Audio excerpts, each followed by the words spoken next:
One day I'm gonna be everything I wanna be. I don't let it get the most of me. One day I'm gonna be free. I wanna be everything I'm gonna be. My future right in front of me. One day I'm gonna be free. I wanna be free. Then let me be free. From the depths of darkness, a voice emerges. A host with a fire burning in his soul. With a heart, steel, and a spirit unbroken. He rides on two wheels, ready to claim his throne. Amidst the chaos and the thunderous roar, insane wheels rise as a force to be reckoned with. Fueled by the power that only metal can bestow, he takes his stand, refusing to submit. Insane wheels hear his battle cry. Metal and mayhem will never die. Rituals reports he paves his way. More legend in the making, day by day.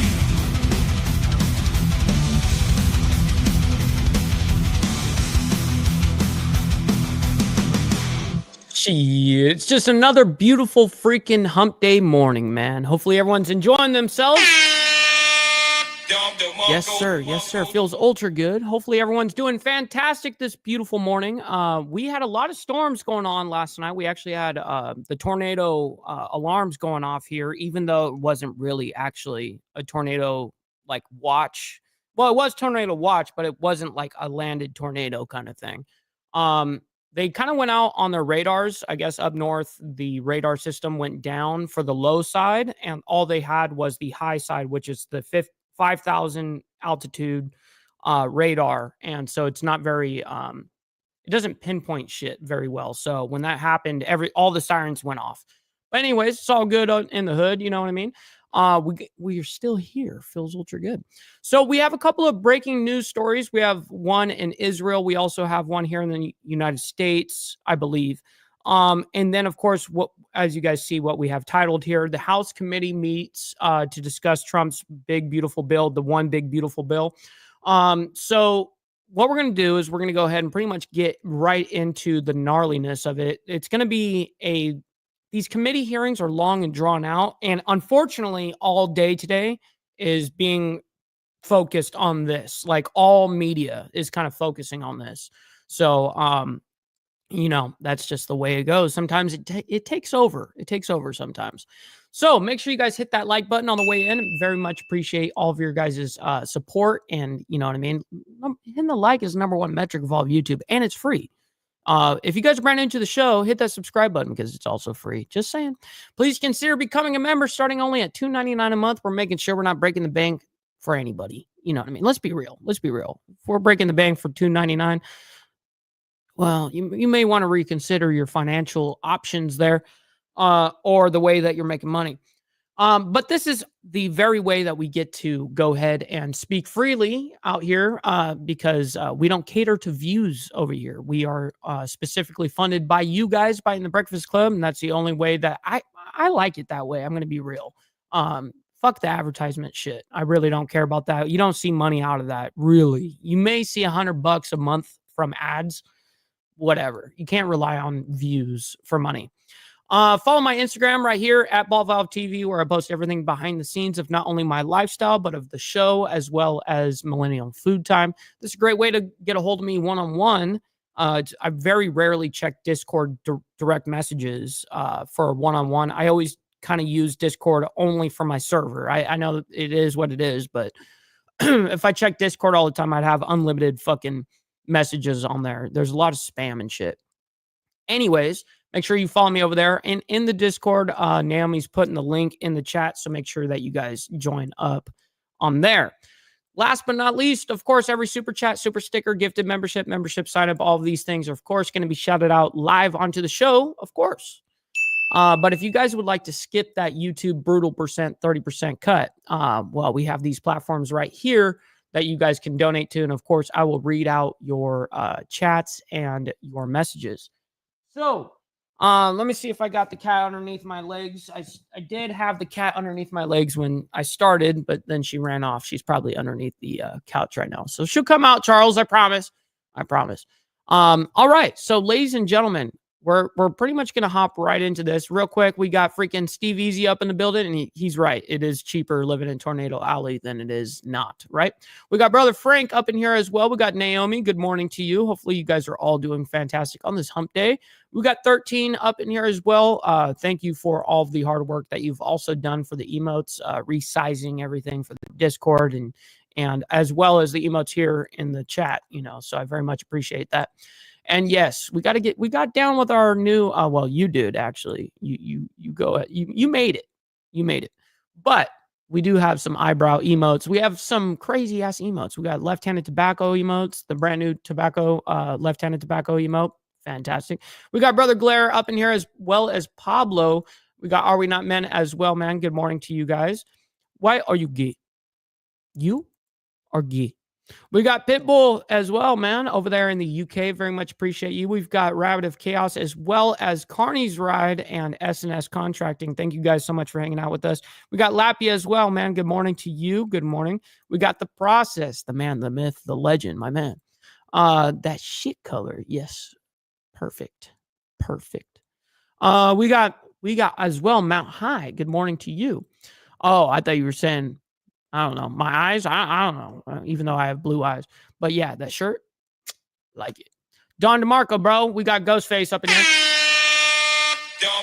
Blasting motherfuckers' ears. Because why not? We can do it. We're allowed to do that.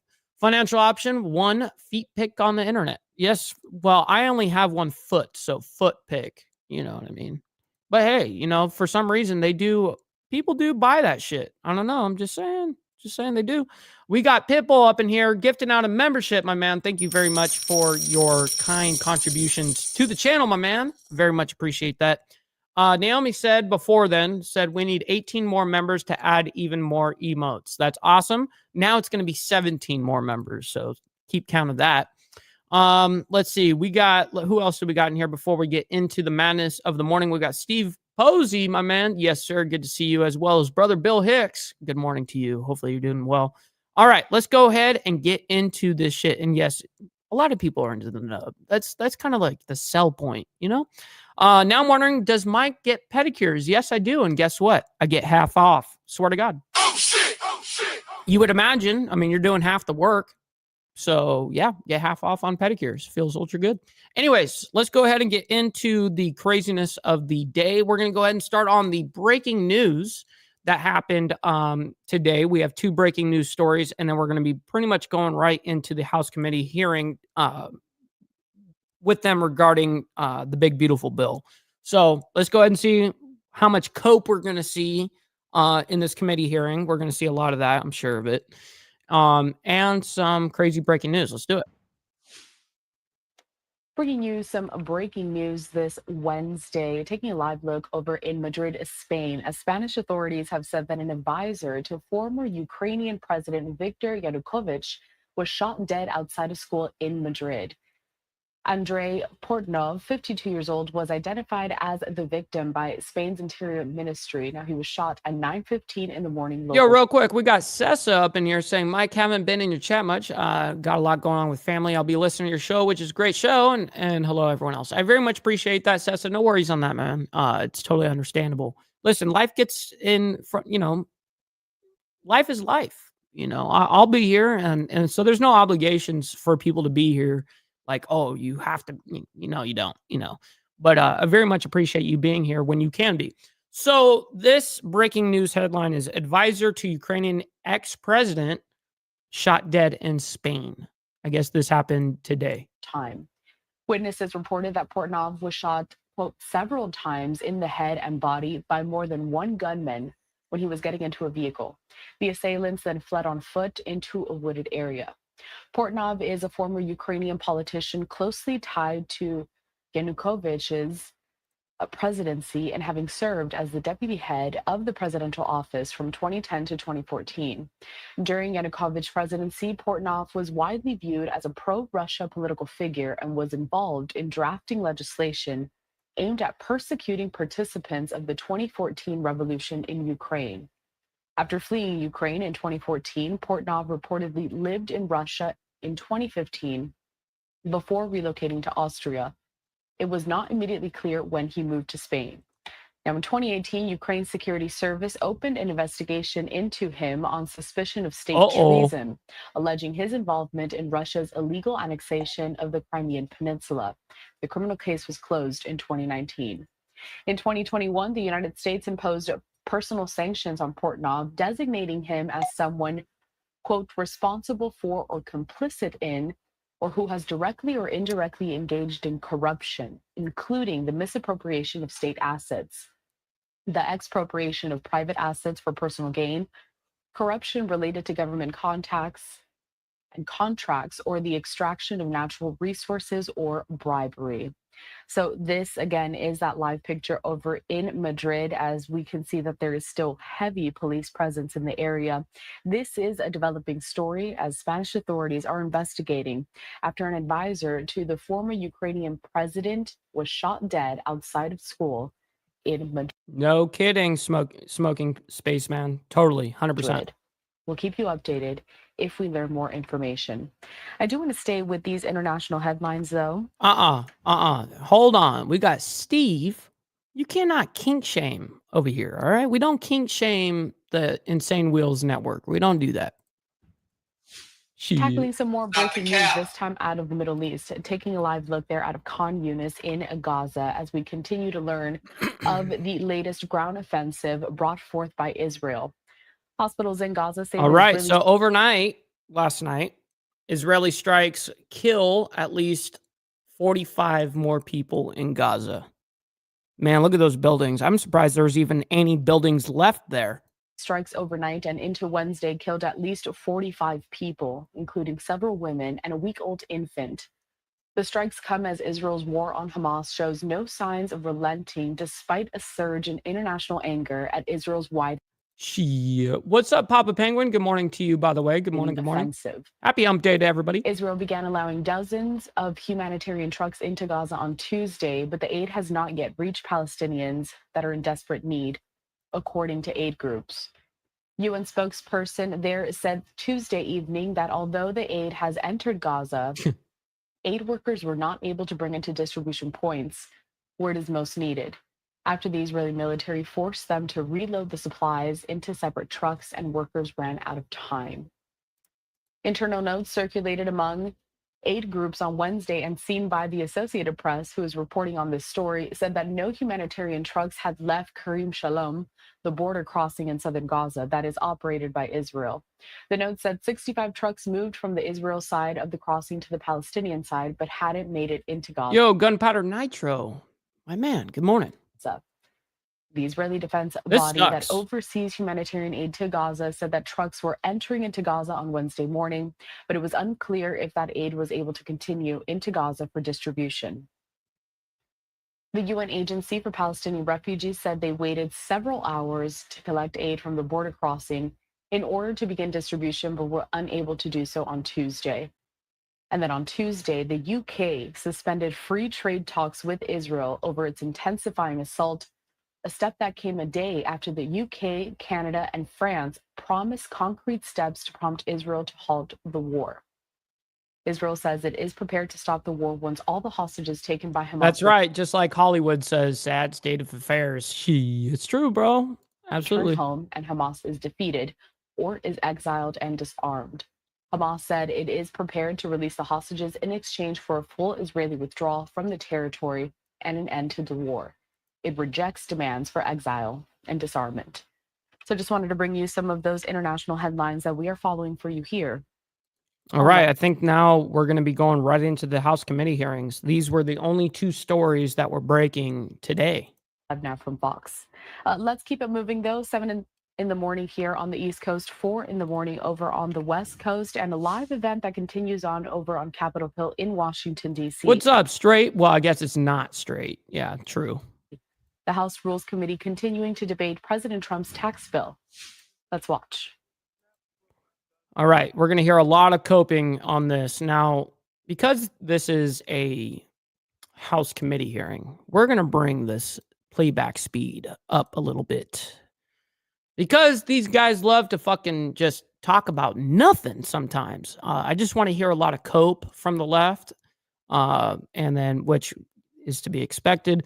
And then, of course, the right to come in and explain that they're fucking idiots. We've not received the complete analysis on what other parts of the bill do. Last week, Ranking Member Boyle and I wrote to the Speaker requesting specific data on the number of children and families that would lose access to free reduced school lunches. Oh, speaking of the big, beautiful bill, one aspect did pass yesterday. I was meaning to bring that up. I actually sent it to a few of you guys on Instagram. But the no tax on tips, at least that aspect, has passed the Senate. That passed the Senate yesterday, which is a huge deal. So last to be basically put into law is just the president to sign it, which is no problem. Anyhow, no tax on tips is going to be a thing. So that's fantastic. Critical WIC services. Even though that no tax on tips was actually a part of the one big, beautiful bill as well, but it includes no tax on the overtime, stuff like that. And grocery benefits through the summer EBT program, all due to SNAP and Medicaid cuts in the Republican reconciliation plan.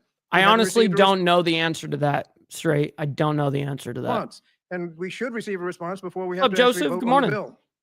Finally, I'd like to point out that the bill includes language to fund privatization of public education that would constitute Stop the the first cap, nationwide right? federal voucher program, effectively diverting taxpayers' money and resources into private schools, away from public schools, which will be serving 90% of the students. What's up, Miss Lotus, by the way, over there in Florida? Hopefully you're enjoying your hump day so far. Tax credit program was drafted by the Ways and Means Committee, but this committee has put in additional language that is clearly within the jurisdiction of the Education and Workforce Committee, including language preventing federal, state, and local governments from adding oversight mechanisms or guardrails that could protect students. I'm disappointed that the Education and Workforce Committee didn't have an opportunity to comment before that ended up in the bill. In summary, the so-called one big bad billionaires bill disproportionately helps the wealthy, then has others paying for it through losing health care. That's funny, Naomi. You know what's funny is I should even have a soundbite of my own saying that, so I don't have to say it every time, but I'm too much of a lame. But yeah, I guess Hardwire is having withdrawals, huh? Shit. Nutritious food, and access to college. And this is all to provide more tax breaks to billionaires and corporations. And to add insult to injury, Madam Chair, the deficit goes up. And we know how to reduce the deficit.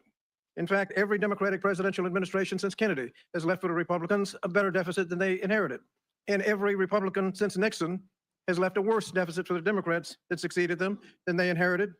We should reduce the deficit. We know how to do that. And for those reasons, I oppose the bill. Heard that, And ask Hardwire. that we start from scratch and produce And a real bill quick, Christopher Collins, good morning to you as well. that reduces the deficit, fiscally responsible, and addresses the needs of the American people. With that, Madam Chair, I yield back. Welcome back, Pablo. Thank you, Mr. Scott. Chairman Guthrie, you're recognized. Thank you. Good morning, Chairwoman Fox and Ranking Member McGovern. Thank you for holding this hearing. And the Energy and Commerce Committee, we had a marathon 26.5-hour markup this? of our reconciliation instruction. It was a unique opportunity to consider issues spanning the full jurisdiction of our committee. We worked through legislation that will unleash American energy and costly EV mandates and advance American innovation, along with strengthening the Medicaid program for the most vulnerable up, Americans David? and improving their access to quality care. Our committee was asked with identifying $880 billion in savings and new revenue, and I'm proud to say we. Yeah, he should be an auctioneer. Yeah, well, the thing is I've got it on 1.5 playback speed, so I'm playing it 1.5 times quicker than normal. Because these guys, they just speak. Some people speak very fucking slow. You know what I mean? They hem and haw, fucking sitting there thinking about what they're, and it's a lot of monotonous bullshit a lot of the time. So to make it somewhat more, I guess, easier to sit through is to be able to play back a little quicker so that, we're not sitting here all day listening to their bullshit. I kind of want to not do that, right? But good morning to you, Dark Soul. Good to see you, by the way. We got Neighbor Guy as well saying, what up, nerds? Oh, Neighbor Guy, hit the like button. Yes, sir. Appreciate that. Always appreciate that. We got David as well. Good morning to you guys. Hopefully you guys are all enjoying your guys' morning so far. All right, back to the madness. Exceeded that goal. We've worked diligently to meet the target by ending wasteful Green New Deal style spending, New supporting ones the rapid coming out. innovation of American industry and federal agencies, and eliminating waste, fraud, and abuse in Medicaid that jeopardizes care for millions of women, children, people with disabilities, and elderly Americans. To ensure American energy dominance, we are securing our energy infrastructure by taking steps to refurbish and refill our strategic petroleum reserve, which strengthens our energy security and supports our national security. Further, we're taking steps to streamline the process for LNG, exporting LNG to our allies while promoting more American energy production. Through an increase in federal revenues, we are streamlining the siting and permitting of new pipelines to transport energy around the country, which is critical to meeting the energy demands and winning the AI battle with China. Hit the We are like. saving $172 billion over the next 10 years by repealing the burdensome Biden-Harris administration regulations and over $100 billion by eliminating the EV mandates imposed on the vehicle emission and CAFE standards that have failed to serve American taxpayers. And through major investments to modernize the Department of Commerce, we will integrate AI systems and upgrade IT systems to make the department more secure and effective. To protect the integrity of this project, we are implementing guardrails that protect against state-level AI laws that could jeopardize our technological leadership.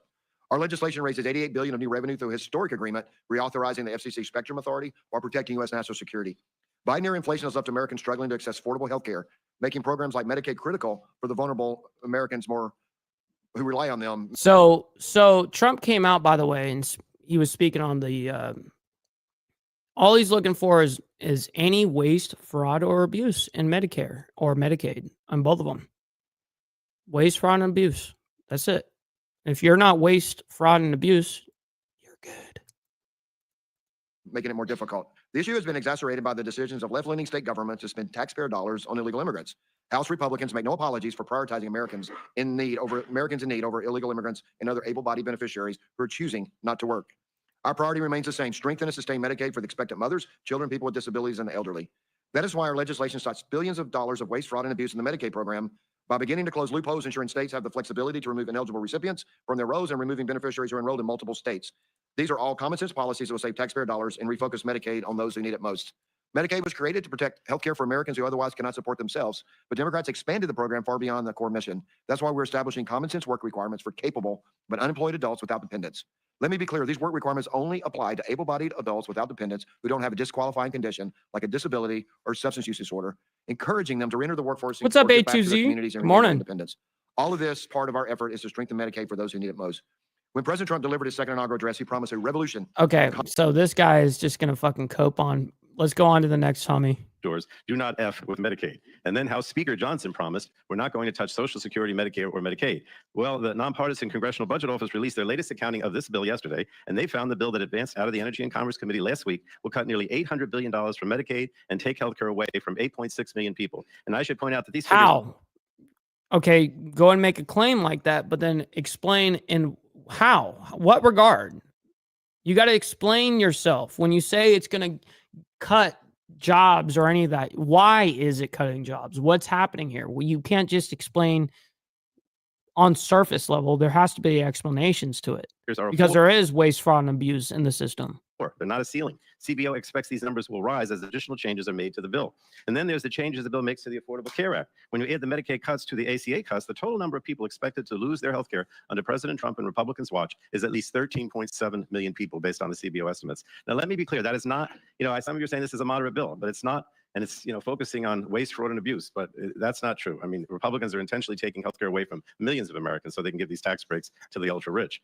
And Medicaid, as all of you know, is a life-saving program that 80 million Americans count on every day. It provides healthcare to 1 in 3 Americans and nearly half of all children in the United States. It covers close to half of all births, and it's the largest source of funding for long-term care for seniors and people living with disabilities. But with this bill, Republicans are intentionally taking healthcare away from millions of Americans. I'm going to keep stressing that. They're putting all sorts of millions of Americans. Okay, explain who. Which Americans are losing it? It's not just random fucking people. You need to explain why are those people getting booted off? Are you counting the illegal immigrants that are here and you're just summing it up into Americans? Bullshit. You know what I mean? I believe they're kicking off like 1.3 million fucking illegal immigrants off of Medicaid and shit like that. Like, I have yet to see any proof of why it's going to, or who it's going to be. They're all, oh, you're going to lose jobs. Well, whose jobs? Whose jobs? I'm still waiting for that answer. Still waiting for it. There needs to be an actual, you have to go into a logic train with this shit. Like, why is this happening? Are these the fucking guys that are part of waste, fraud, and abuse? Burdensome and time-consuming roadblocks in the way of people just trying to get by. Also, they can kick them off their health coverage. And if someone loses their coverage through Medicaid, the bill bans them from getting coverage through the ACA marketplace with any kind of subsidy. And this is just one way this bill essentially repeals the ACA for most people and makes it more difficult for people to get health coverage. And Republicans are making it more difficult for states to finance their share of Medicaid costs by preventing them from implementing new provider taxes. This will be catastrophic for states as their healthcare needs change over time. The cuts will not just impact people who count on Medicaid. Hospitals, particularly those in underserved and rural communities, are going to close. They've been telling you that. Nursing homes will close, and seniors will lose the care that they rely on. Emergency rooms will once again be overflowing as people are forced to delay care until it's life or death. Now, for decades, Democrats have been working relentlessly to make quality healthcare more accessible and affordable. It's worked. Thanks to our efforts, the number of uninsured Americans reached historic lows. But that's now all at risk as Trump and congressional Republicans look to strip healthcare away from almost 14 million people. When we passed the Inflation Reduction Act 3 years ago, Congress took a massive step towards lowering energy bills for American families. However, that progress could all be reversed by this bill. And this bill, if it passes, will wipe out all of that progress by rescinding programs that are lowering energy costs and helping to build clean energy manufacturing here in America. Also, Republicans can again give tax breaks to billionaires. And not content to gut the Inflation Reduction Act, this bill will go even further by creating a mockery of our environmental laws. It allows big oil and gas to simply bribe government agencies to acquire permits free of scrutiny. It sets when is that ever gonna? What does that have to do with this though? Well, fucking, we advise anybody that's willing to send a lot of fucking money, we make it totally a conducive environment for that. You know what I mean? This is not just specific to Medicaid and Medicare and all this bullshit. A pay-to-play scheme for fossil energy permitting that allows polluters to pay $10 million to the Trump administration to obtain pipeline permits and ignore environmental laws while clean energy gets left behind. You think any of this shit is new? Essentially a complete dismantling of our energy permitting infrastructure in the country. Vital protections for the public interest, clean water and clean air would all be completely set aside. States would lose any say in energy infrastructure within their borders, and courts would not be able to address any further violations of our weakened laws. Now, briefly on the environment. The bill is also a disaster for the environment. It would gut critical environmental protections and programs harming the health and welfare of all Americans. It both repeals and rescinds unobligated funds for every single environmental protection agency program included in the Inflation Reduction Act. You're fucking kidding me, Steve. Steve Posey says Dems are going nuts because the bill cuts billions from medical research, like the $1.8 billion cut for studying microaggression against trans mice. You can't make this shit up. What the fuck? Trans mice? Emotional damage. Holy shit. Listening here as the House Rules Committee continues to debate President Trump's tax bill. We'll be right back. No, hell no. We ain't doing no commercial here. So this guy's coping. Let's go on to the next guy.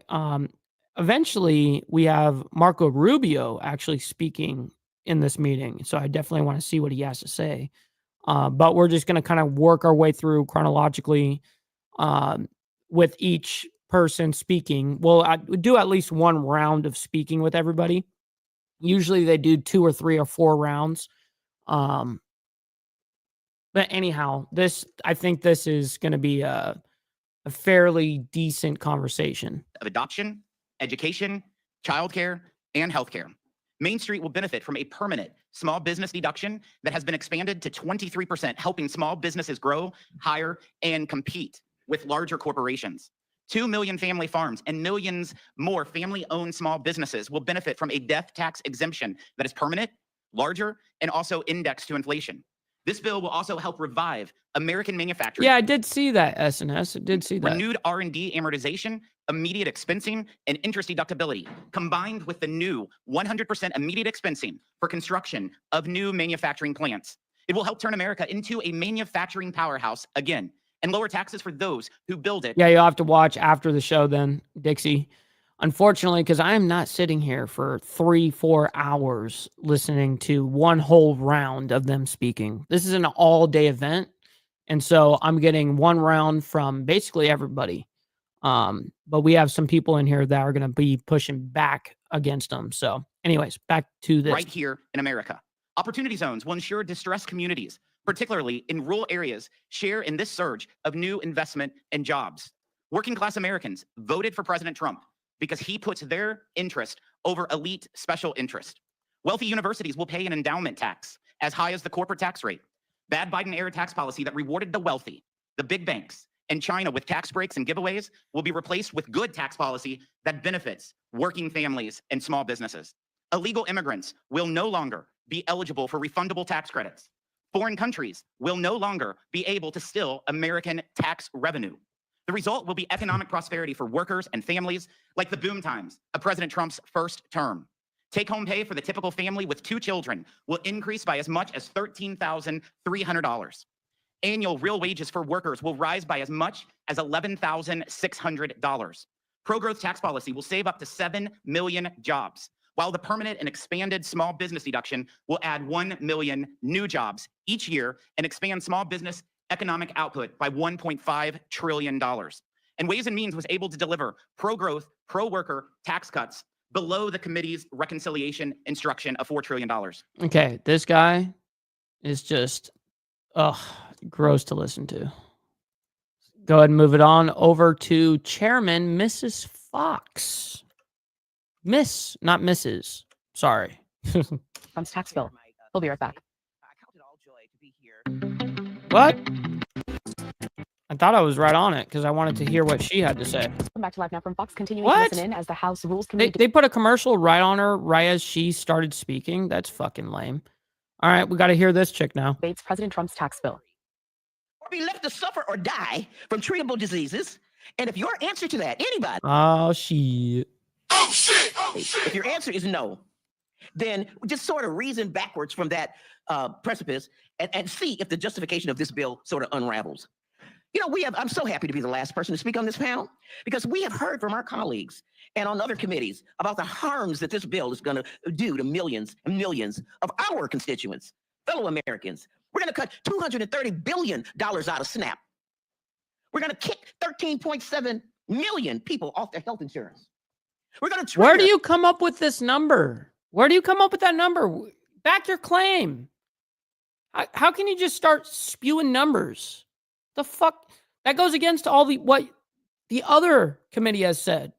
What are you talking about? You're not even close to the numbers. $500 billion in cuts from Medicare. Those of us who are Oh my goodness. This is a lot of cope already. We got the panel verse up in here. Good morning, Jack. Hopefully you're doing well. seniors here on this panel. We're going to reduce educational opportunity for American children who are least able. There are kids who just might not be chosen. I was one of those kids. I wasn't chosen, and I didn't have any choice. And this is who we're going to take money from. We're sitting here bragging about so-called savings. And what are we going to do with these savings? What are we going to do with the savings? Are we going to take these savings and reduce our debt? Nope, we're not going to do that. These tax cuts are so massive that we don't have enough kids to starve. We don't have enough people to deny health care. So we're just going to ask Americans to finance tax cuts for billionaires on the national debt, on the credit card. I just paid off a credit card. I mean, I was so relieved. It was the first night's sleep I had in a long Oh my God. Stop the cap. time. Shut and up. we have people here. I know my good friend, the chairman of our committee, does not like debt. Well, he used to not like debt, but he kind of likes debt today. The JCT scored this bill at Yep, that's true. Right, Papa? $3.8 trillion. $3.8 trillion. But that's not even the real score. Why not? Because of all the budget gimmicks in there. Shit. What's up, Frederick Frame? Good morning. You know, they've got all kind of budget tricks in this billionaire bonanza bill, like cutting the budget window after 9 years and making dozens of provisions that benefit regular Americans temporary to get them through the 2026 cycle, to get them through President Trump's tenure as president, assuming that he won't get a third term. Oh my God. But Cope. that being the case, I mean, it's so cynical to tell people we're gonna give these to you. We're gonna have permanent tax cuts for wealthy people, but we're gonna make this temporary, just long enough to trick you into believing that it helps. Jesus. So, what is the cost of this bill after we strip away all the gimmicks? It's going to be, not including the interest on the debt, it's going to be at least $5 trillion. So, my twist on Mark Twain's statement, there are lies, damn lies, and then there's trickle-down economics. You know what? We've heard, at least I'm 74 years old, and I swear to God, I can remember when the talk of the trickle started. Talk of the And it trickle. hasn't trickled yet. And this bill is not going to start the trickle. The The trickle. so-called fiscal hawks will try to make you believe that this country club, Keep preaching. urban legend, that tax cuts pay for themselves. It has never worked, but it just has not stopped the talking point. That's what it is. I need it. That I need it, claim that Steve. this bill will generate $2.6 trillion of revenue from economic growth. There is not one. Produce them. Fact check this, Madam Chair. Where is the economist who will back up those numbers? Where they at? They ain't here. Deficits aside, this bill is ugly, as we say. Oh my because God. it is ultimately a betrayal of the contract that we have made with the American people, and especially to our babies and to our working people. You know, it's a union hall, working man's bill, but it is all for the millionaires and billionaires. The so-called no tax on tips. That's a distraction from the windfall that they're giving to the richest people in the country. Let's just put the facts out. Let's talk some numbers. I've been just hollering and hooping. Let's put some numbers. Fact check this, Madam Chair. People who make over $1 million per year on average get a tax cut of $81,500 under this bill. Fact I don't check know. this. I don't know who this woman is. I've waited to hear, but there. And what if her little name is up here? It's being blocked by the House Rules Committee. Discusses President Trump's tax bill. Madam Chair, people who make under Headline. $50,000 per year on average get a tax cut of $265. That means a person Very animated. who makes Correct. over $1 million per year on average gets $300. Make sure you guys hit that like button, by the way. I know it's very laborious. To go ahead and hit that like button, but I believe in you guys. 10 times what a person making under $50,000 gets. Now, this notion that if we don't pass this one big, beautiful bill, that taxes are going to go up for everybody. This is a choice. Tax breaks for billionaires and millionaires is not tethered to our doing something for regular people. Y'all chose to do that. It's perfectly possible to draft tax legislation in a way that doesn't provide the most fortunate among us with What's up, C? Good. Hopefully you're doing well a this morning. windfall. But y'all chose to do it. Now, in the Ways and Means markup, we stayed up all night, and I do empathize with you, Madam Chair, for having to stay up all night, because we stayed up all night. And I see some of my colleagues are still here staying up all night again. We offered 33 amendments, 33, to keep the wealthiest from getting the benefit, most of the benefit from this tax cut. So we suggested that, there shouldn't be any tax cuts for individuals making over $400,000 a year. Republicans voted no. We suggested that, if they make $10 million, we shouldn't give them a tax cut. Republicans voted no. We said, how about $100 million? Republicans voted no. We said $1 billion. They voted no. You know how they voted. No one. It's brutal. Was just too rich for this tax cut in the worldview of our colleagues on Who the is other this side of the aisle in lady? the Ways and Means Committee. Now, if that wasn't bad enough, the JCT numbers show that this bill is even worse for people on the bottom rung. By How? 2029, sorry. Oh my According God. to JCT numbers, after the temporary Temporary. tax cuts for people making Temporary. under $30,000 a year on an aggregate, they're gonna, as a group, they're gonna be paying $5 billion more in taxes. That's a big tax cut, Madam Chair. Fact check that. Now imagine that, Madam Chair. There's so many. Fact check that. Emotional damage. Stupid. Ugly things in this bill, in this 1,000 pages of this big, beautiful bill. My 5 minutes could not possibly do them justice. Making it easier. I couldn't believe it when I saw this, Mr. Chairman, Madam Chairman. I couldn't believe it when they proposed to take away the taxes on silencers for guns. Oh my God. Madam Chair, why? There's a $200 tax on buying silencers for guns. And then we're going to kick 2 million children off the child tax credit. They brag about doubling the child tax credit, but Madam Chair, the poorest, the neediest, the most vulnerable children get nothing, unless their parents earn money. And what I say is that why don't we just make the kids go to work? Just cut to the chase. Tell kids y'all got to start working. Maybe cut some of them school hours and go work as the shampoo girl so that your mama can get money to do what we know did. We cut poverty in half when we expanded the child tax credit to include the poorest, the 17 million kids that this bill doesn't cover. So at the end of the day, the main thing, let's keep the main thing, that this legislation before us will make Americans more in debt, will make them hungrier, will make them sicker, will make them more ignorant. That's a great point, Papa. That's right, because our natural rights shouldn't be taxed. Falling behind other nations, will be upending national security, all to lavish more and more and more and more on the luckiest and wealthiest among us. And Madam Chair, and I just want to point out to y'all, full disclosure, I'm woke. And I yield back. Oh my goodness. And there's people in there clapping. Emotional Oh, damn it! I didn't think they were allowed to do any of that. I didn't think anyone was allowed to clap or any of that bullshit. If the right does that, they're like, order, order. We don't have anybody. We cannot have any outside influence. Well, Miss Moore, I think that applause indicates performance. Shut up. Jesus Christ. Oh, shit! Oh, Things that have been brought to the Rules Committee this morning. I do have a lot of fact checks, but as I've done a couple of times this morning, I am going to resist. But I'm sure you will. But I'm going to wind up entering some things into the record that were said about the TCJA when it Absolutely, was fuck 12. to show that the same kinds of things are being said now, and they're wrong, and they're going to be proven wrong, just like the things said in 2017. Madam Chair, can I just make an intervention? We're not talking about the 2017 tax cut. I wasn't here then. This is the bill that I have gone through. And what I have said, you can fact check what I said. And people are going to be hungry and losing health care. Let's talk about this bill. I don't want to talk about that bill. Well, let me talk about this bill. Okay, talk about it, man. Chairman Smith. You share. You can do whatever you want. Jeez, that's actually pretty damn disrespectful. Just so you know. Our friends on the other side of the aisle continue to assert that the extension of the 2017 tax cuts places an additional burden on our working class families and benefits only billionaires and special interests.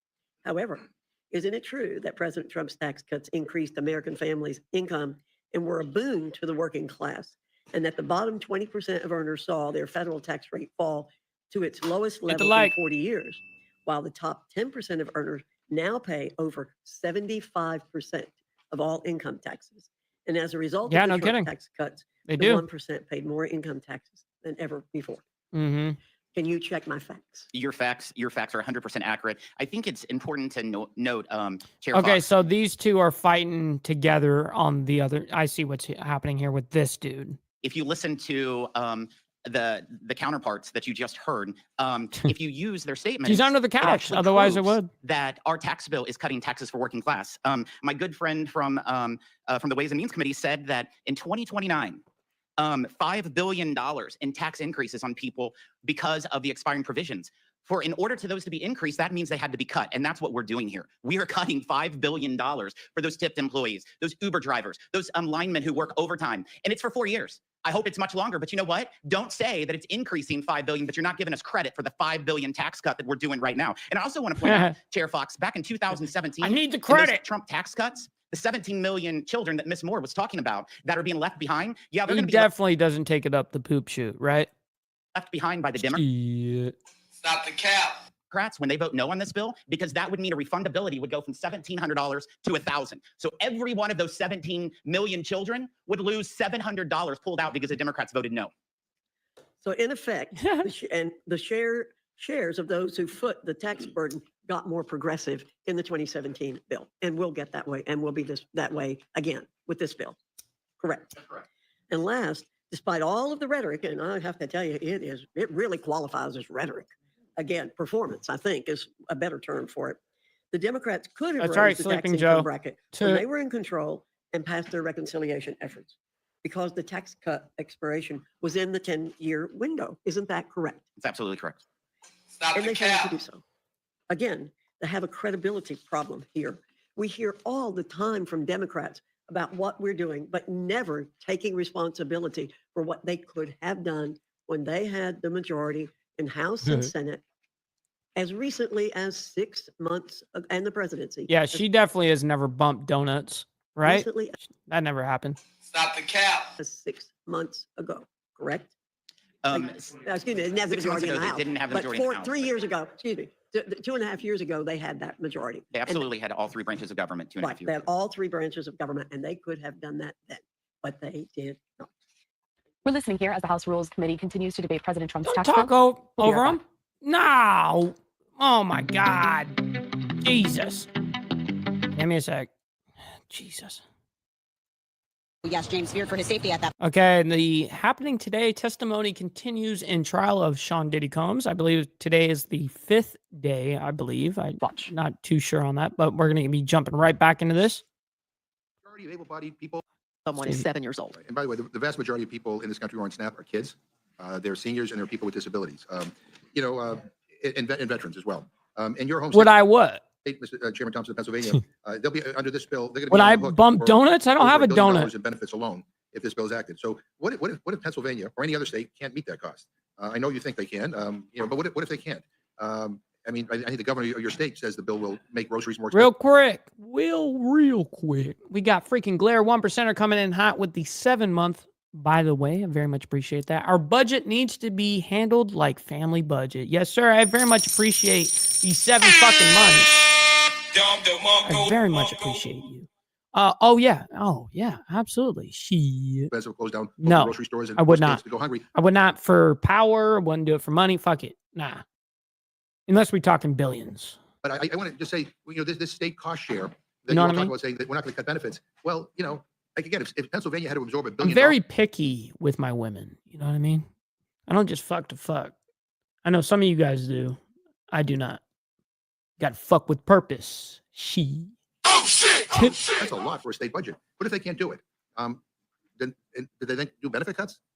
Well, I actually reject your God premise damn of this your question thing. that states will refuse to cover 5% of a supplemental nutrition assistance program, given that they have 2 years to adjust their state budgets. SNAP, as you know, is the only state administered entitlement benefit that is fully funded by the federal government. And states are already paying anywhere from 25 to 50% of the cost of Medicaid benefits in their states. States are fully capable of paying for SNAP, and every single state has achieved an error rate below 6% in the last 10 years, which would bring them down to that base cost share. And it really time has come to impose clear incentives for states to improve their services to SNAP participants and control costs. And the only way for that to occur is for. And again, with SNAP, regarding SNAP, any waste, fraud, or abuse. Come on, yo. This chick gets up and starts speaking again? Are you serious? You know, this is, you know, I so appreciate my colleagues here from the Ag Committee that have greater information about this particular part of the bill, but I just could not let it pass without talking. You know, so if you want to change anything, this Yeah, is they're just going to keep asking her the main questions. She's one of the oppositions here on the other side, not meaning left or right, meaning I don't think she's actually, she's going in there contesting against. year-old at home alone. It's a name for it. Child abuse and neglect. Thank you. Now you're back. I just want to ask a few. We are continuing to listen in as the House Rules Committee debates President Trump's tax bill. We'll be right back. Okay, so hold on. Let's go ahead and bring it up. Any events happening today. At the same time in Washington, D.C., we are still continuing to listen in inside of Capitol Hill, where the House Rules Committee continues to debate President Trump's tax bill. Let's head. All right. Requirements are just so-called work requirements. They're actually paperwork requirements. They'll kick people off Dude's Medicaid, head is in the way of her fucking name tag here. not because they aren't eligible, but because they have to jump through more hoops to prove it. And it's not about promoting work. It's about punishing poverty and making life harder for people who are already struggling. Just like with SNAP, the savings from these healthcare cuts are pennies compared to the cost of the tax breaks that Republicans are giving to their wealthy donors. You don't get to call yourself fiscally responsible when you're taking healthcare away from cancer patients so that Elon Musk can get another tax write-off. Congressional Budget Office has been crystal clear. Medicaid work requirements don't increase employment. They just increase the paperwork and the number of people who lose healthcare. This isn't about work. It's about trying to justify an unjustifiable tax giveaway. Yo, what's up, homie? Hopefully you're doing well. We got Father's Fight back up in the building. Shout out to you. Hopefully you're doing well and enjoying your hump day so Right to the far. rich. And then we have the clean energy and environmental investments that are being gutted in this bill. At a time when we're seeing record wildfires, catastrophic flooding, skyrocketing insurance premiums due to climate-related disasters, Republicans want to gut the very programs that are helping us fight back.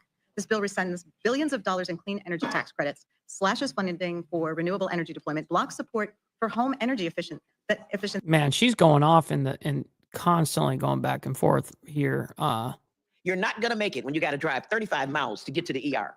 So when you think that it's just only them lazy boys in the basement that are going to be hurt, you better think twice. You're going to better think twice. When your provider leaves the area because there are too many Medicaid patients and go somewhere, you know, Scottsdale, Too many Medicaid patients.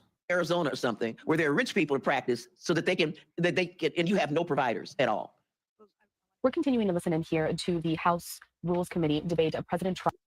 Private practice can take Medicaid. Trump's I don't tax bill. understand. This has been going now for the last several hours. I do want to transition now, though, to some breaking news on this Wednesday. I Oh, think we that's just cool. learned that Real quick, Virginia Representative Jerry Oh shit! I was saying it's cool that we've got some breaking news in the middle of this. Not that this dude unfortunately dies. So, Virginia Representative Gary Connolly, is that how? Connolly, yeah, dies Virginia unfortunately. Representative Jerry Connolly has Yeah, died, and we did I hear said it all these right. moments of silence there during that committee hearing. for the representative. His family did put out a statement regarding his passing. I want to bring it up to you here on your screen there, and I'm going to read some of it for you. It is quite lengthy, but they say this. Quote, "It is with immense sadness that we share that our devoted and loving father, husband, brother, friend, and public servant, Congressman Gerald E. Connolly, passed away peacefully at his home this morning, surrounded by family. Jerry lived his life to give back to others and make our community better. He looked out for the disadvantaged and voiceless. He always stood up for what is right and just." Much love, Steve. I don't blame you, cuz. We'll see you on the flip side. We'll see you maybe tonight for the Diamond Effect at 7 p.m. Central Standard Time. Hopefully you'll be around. If not, we'll see you tomorrow morning for more of the world's madness. You know what I It mean? continues on there saying that he was a skilled statesman on the international stage, an accomplished legislator in Congress, a visionary executive on the Fairfax County Board of Supervisors, a fierce defender of democracy, an environmental champion, and a mentor to Oh, so wow, many. that sucks. But more important than his Norm! accomplishments in elected office, Jerry lived by the ethos of bloom where you are planted. From the Silver Line to the Oak County Library, Mosaic District to the Cross County Trail and beyond, his legacy now colors our region. We were fortunate to share Jerry with Northern Virginia for nearly 40 years because that was his joy. What's up, brother Dwayne? Hopefully you're doing fantastic this morning. All right, so we're going to go ahead and move it on ahead and see what we are facing against here on who's going to be speaking next and questioning, doing the next line of questions, basically. Democrats on this committee. Of course, there's only 4 of us on this committee. Mr. Guthrie, Chairman Guthrie, you haven't had a question thank in a while, so God. I'll pose this to you. How long was your hearing in Energy and Commerce? My hearing, first, my comments on Jerry. He was probably one of my dear friends here and was supposed to be honored this weekend in Dayton, Ohio with a NATO meeting. He's people don't really realize there's actually a NATO parliament, and some of us are designated. He was the president or speaker of the NATO parliament. So not only is Jerry beloved by all of us, he's beloved around the world. All of our NATO allies, every time he showed up in a meeting, Jerry, there's Jerry, there's Jerry. And they just, everybody adored him because he's just an adorable, wonderful person. And I'm going to miss him. And I'll be in Dayton this weekend, and I'm sure a lot of us are going to Much love, Blair. So send that. So the question, my hearing went for 26 and a half hours. 26 and a half hours. What time did you start it? We started at 2 o'clock in the afternoon. 2 o'clock in the afternoon. So you weren't worried about the anticipatory debate. You knew that Ranking Member Pallone was going to come armed with extensive arguments and motions and amendments, but you decided to hold the hearing during the day, nonetheless, right? We started during the day. Started during the day. Yeah. Well, I wish that the speaker would have taken the same approach, but it's clear to me, and I think clear to the American public, that he did not want to have this debate happen. That's crazy, during the day. Pablo. And I can understand why, given what we've heard thus far. Chairman Smith, want to talk to you a bit about tax on tips. I heard your opening statement, and I think in some of the Tax on tips? You mean no tax on tips, motherfucker? As far, I think suffice to say that you're very passionate about the no tax on tips. Is that a fair? Yeah, I'm passionate because of the 4 million tipped employees. Just yesterday in Washington, D.C., at the restaurant that I was at, my waiter asked me, "Are you going to be able to deliver this, Chairman?" So this affects real Americans. So very much passionate about it. Totally. Why haven't you passed a standalone bill to get this done if it's so important? Because there's a 60-vote rule over in the Senate. The Senate just passed their bill yesterday, which is unconstitutional because all taxing has of course to originate from. I'm well aware, but I guess I heard your first explanation was, well, oh wow, Senate. It has to come from the House. You said that's interesting. Taxing of course has to originate from. I'm well House. aware, but I think I guess I heard your first explanation was didn't know that 60 vote Senate barrier, so of course we could never get it passed in the Senate. But then Ted Cruz and Jackie Rosen, my understanding is they passed the bill by unanimous consent. Of course, as you said, there's a constitutionality issue. So I just don't understand why the Ways and Means Committee doesn't just mark up a bill. Actually, I think the sponsor of the bill is sitting right behind you. He's been in this hearing since like 3 a.m. Mr. Horsford, he's got a great bill on this. I think we could get this on the bill tomorrow. I think there'd be bipartisan strong support. Clearly, there's unanimous support in the Senate. I mean, if you're so passionate about it, why don't we get it done? Goose, you know that I have tried to work on tax policy, bipartisan tax policy the last Congress that we got 82% of the vote to move it forward. Unfortunately, it died in the Senate. So sometimes bipartisan tax policy does not work. I believe the no tax on tips, the no tax on overtime, the tax relief of seniors are so urgent that I would not allow a tax bill to move forward unless it includes that in the House of Representatives. That's why I'm delivering for working class Americans. Yeah, no, well, anyway, I guess I don't want to belabor the point here. You keep referencing the Senate. Unless I'm missing something, I thought the United States Senate passed on unanimous consent without any objections Ted Cruz, Jackie Rosen, Democrat, Republican bill to not tax tips. And so I'm not really understanding the hurdle there. But anyway, you have a different worldview as to, I guess, the way to effectuate it. Can you give us a sense of where the state and local tax deduction piece is going to end? What are we going to be voting on later today? What I'll say is that the $30,000 deduction that we passed out of the Ways and Means Committee, capping it at people who make less than $400,000, the Ways and Means Committee felt like that was a reasonable compromise that would help provide necessary tax relief. And that's what the language is right now. Okay, but I mean, you're the chairman of the committee. We're supposed to be voting on this bill in a few hours, is what I understand. There's rumors of a manager's amendment or maybe a secondary manager's amendment, or they'll come up with some other way to describe a third manager's amendment. I'm not sure. There's a lot of reporting on it. Who would I go to talk to figure out what we're voting on later today? Get in the way. I would say that's going to be the discussion of the Rules Committee when the manager's amendment is offered and debated. So you'll probably know before most members of Congress. I hope so. We've been here for 8 hours, and we've yet to get any indication of that. And I'm not, I mean, this would apply to Chairman Guthrie as well. I mean, we've heard a lot about the IRA phase out. So I don't know if you have anything to share with the group about where that stands. That would be Ways and Means Committee jurisdiction, not Guthrie's. ENC doesn't have a lot of committee of jurisdiction. Well, I'll let you two battle that out. But from my understanding, the Ways and Means Committee, I've not seen any changes to the phase outs or what we've had in regards to the IRA. So what we have in the rules, Mark, now you believe is what we'll be voting on this evening or That's whenever. what I'm here testifying in regards to. Okay, well, that's a different answer. But I can appreciate your position. I guess my point here, and I know I was hoping to ask Mr. Roy this question because I hadn't seen him the last 8 hours, but he appeared. Well, yeah, apparently he's negotiating it. So maybe he can come in and he can give us some indication as to the answers on both of those. Jesus. Emotional. A lot of coke. A lot of coke. So I see. I guess Chip Roy's announced I'm a no, but I don't know that makes. Anyway, we'll hear from him directly. Some questions for you, Chairman Thompson, with respect to the agriculture mark. Help me understand, and maybe Ranking Member Craig can help me understand this as well.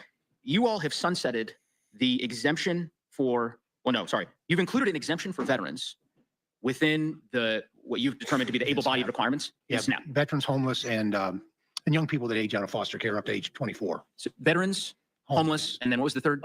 Foster youth. Foster youth. Yeah. But you've sunset that exemption in 2030. That exemption only lasts through 2030, correct? Yeah. No, that's correct, because those were actually put in place in the Fiscal Responsibility Act. That's where those three provisions were added. And I actually believe that. Let me ask you, I guess the question I'm asking is, why not eliminate that sunset? Why, well, my question back to you is, why would you not want those individuals to have access to greater opportunity, which only comes through being eligible under the SNAP title in the nutrition benefits, for the career and technical education, SNAP employment, career and technical education. The Farm Bill. Why are you exempting about them? 1.1 trillion? Oh my God, they cut off. To the House Rules Committee as they're debating President Trump's tax bill. This has all been going on since 1 a.m. Eastern time here today. We're going to continue to listen into this. Of course, this coming after we shared with you yesterday that President Trump was on Capitol Hill speaking to House GOP members to get the bill done. If the bill passes the House this week, it would then move to the Senate, where Republicans are also eyeing changes. Still unclear, though, exactly when we can expect a vote on this. Thank you so much for joining us here on Live Now. All right, we're going into Marco Rubio now. We're going to keep an eye on this for you here at Live Now from Fox. We do have other news that we're going to end off with Marco here today. And I think he probably goes on for a little bit, being that he's Marco. He's probably going to, about 10 minutes. It's been a very busy week on Capitol Hill. But we're running at 1.5 times speed, so right now should go we are quick. Seeing Secretary of State Marco Rubio. He's appearing before the House of Representatives Foreign Affairs Committee. We do want to share this with you live. Affairs Committee has to have measurable outcomes that deliver for the American people. They have to either make our country safer, or they have to make our country stronger, or they have to help make our country more prosperous. It has to do at least one of those three things. And ideally, whether it's a program or a measure that we take, it should do all three of them. Now, what that means is that there are some great causes in the world. There really are. There are some great causes. There are some horrifying things that are happening on the planet. America cannot solve every single one of them. What we need to focus on is prioritizing our foreign policy to those areas that are in our national interest. Now, we will still remain the largest contributor of foreign aid and humanitarian assistance on this planet by far. The United States, even under the budget that's before you today, and the changes we have made, will still contribute more in foreign aid than the next 10 countries combined, than the entire OECD. The next closest country is not China, it's Germany, and it's way behind us, even now. But that foreign aid has to be geared towards our national interest. We need to design a State Department that delivers on that. Yes. What's up, Jeremy Ryan? Saying, what up, Mike Ball? Just checking in fashionably late as usual. Hope all is good, bro. Absolutely. Everything is well over here. Hopefully you're enjoying your hump day. Always good to see you, whether it's for a couple minutes or you're able to be there right in the beginning. Doesn't matter to me. Like, honestly, I'm just honored that all of you guys decide to end up hanging out with us. It's an honor to be able to do this. Canceled a bunch of contracts in USAID. Some were stupid and outrageous. Others didn't serve the national interest, and others we kept. And Hit we the are like folding it button. under the Department of State. And you know why? Because we want it to be part of the toolbox of foreign policy, not a standalone. It is not charity. Foreign aid is not charity. It is designed to further the national interest of the United States. So we will do humanitarian assistance. We will do food assistance. We will do developmental assistance. And we will do security assistance. But we will do it driven by our embassies and our regional bureaus. Because what those issues mean look very different in Guatemala than they may in Chad or in Kenya or in some other part of the world in the Indo-Pacific.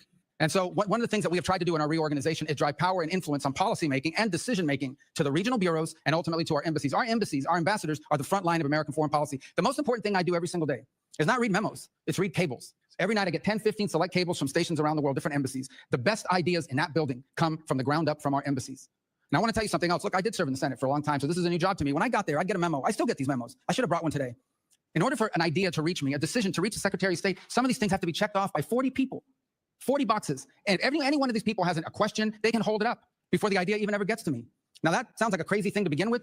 We can't afford it in the 21st century. We have to be able to move very quickly. And a case in point is what happened last week. Syria, under a new authority, granted people with some checkered background, is on the verge of collapse potentially. And if it collapses, it will devolve into civil war. And civil war will mean that it will become a playground for ISIS and other jihadists, not to mention Iranian influence coming back in. So there's no guarantee that by outreach and working with the transitional authority in Syria, things are going to work out. It may work out, it may not work out. True. But if we don't reach out and try, it's guaranteed to not work out. And so we had to move very quickly to action that. If we had not done sanctions relief last week, you too, brother Frederick, it was followed suit. Then our partners in the region could not have provided donor dollars so that transitional authority could try to stabilize its governance of the country. That place could have collapsed within weeks and become an ISIS playground once again. There is no way that a traditional system could have delivered on that. It would have gone to the interagency. It would have gone to 6 to 9 months of debate. Any individual could have held it up with an information hold, and we never would have acted. We can't afford it. The world moves too quickly. And so we need to drive policy from the ground up, from our embassies and our regional bureaus, and that's what we're doing. And that's what we're doing. On the last point I would make about foreign aid has to be part of our portfolio, part of what we do, and it has to be consistent with our agenda in any region of the world or any country. And oftentimes you will find, and maybe some of you have found when you travel, you go talk to an ambassador and they will tell you what USAID was pushing and what they are pushing in the country are not just different, they're in contradiction. And in many cases, USAID programs were undermining the mission of the embassy. That's a fact. And I've heard that over and over again. I've heard it in the Caribbean basin, and I've heard it in other parts of the world. I am not the first Secretary of State that wanted USAID and foreign aid to be under the Department of State. I'm just the first that's been able to do it. And I'm glad we've done it, and it will deliver better foreign policy and, frankly, more accountability and more oversight opportunities for your committee down the road. Thank you.